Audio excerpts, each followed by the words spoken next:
I'm Carolyn Reynolds, and I'll be critiquing the visualcommunicationguide.com. As you could imagine, the layout of the page is very visual. However, it's almost too busy. There are blocks within blocks, as you can see here at the top, and it's hard for the eye to figure out where exactly it wants to travel. The blocks transition into a preview of the blog, and there's several other segments along the sidebar. It seems to almost have too many ways to navigate when you consider there's also the traditional menu at the top of the page. In terms of contrast, the main color scheme seems to include the dark gray, black, yellow, and blue of the logo. The blocks in the top section, they're extremely colorful, and it's almost to the point of distraction. The blog preview itself, here we go, plays off of a white background, but the text almost seems pale in comparison. The headings are a light blue and the text is gray, which is an example of medium contrast, which aids in readability. But personally, I just feel that it's a little bit too light. The repetition is evidenced in the block style of the entire page. The use of the horizontal line allows the shape pattern to continue as you go down to the blog, even though it's not in a box, because you can see these images are actually square shaped. The text coloring remains the same throughout the blog preview as well, which helps with that repetition. The images, headings, and the text are aligned throughout the home page. It allows for a readable design that stands out from the image box at the top of the page. The organization of the menu tabs on the right-hand side also are aligned in such a way as to delineate between the headings and the subheadings, as you can see here.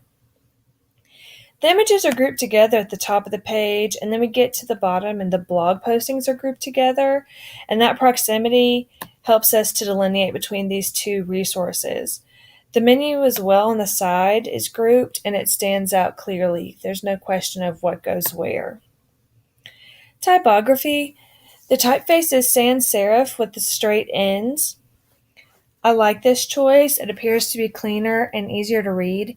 It also gives the impression that the information is educational rather than decorative or entertaining like some websites.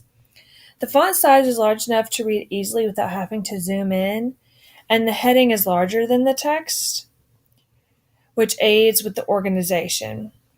The coloring of the website, it's simple, but it's engaging.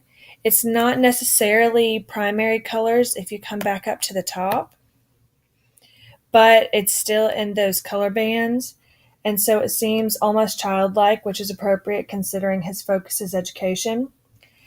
The grouping of the posters for sale, that's almost overwhelming with this coloring, especially for it to be at the top of the page. It could be off-putting for those who are unaccustomed to this site. There are several different types of navigation on this website. There is a traditional menu at the top with pages and sub-pages.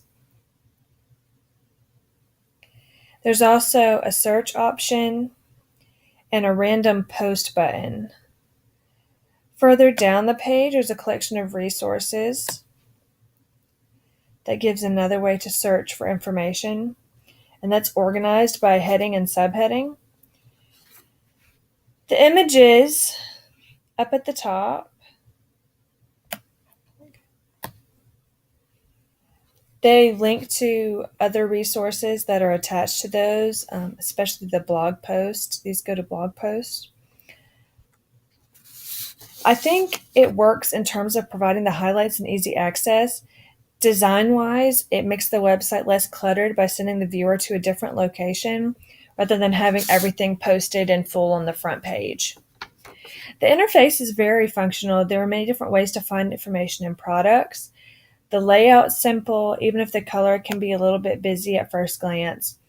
I would put these product advertisements in a different location, maybe along the side, somewhere less obtrusive.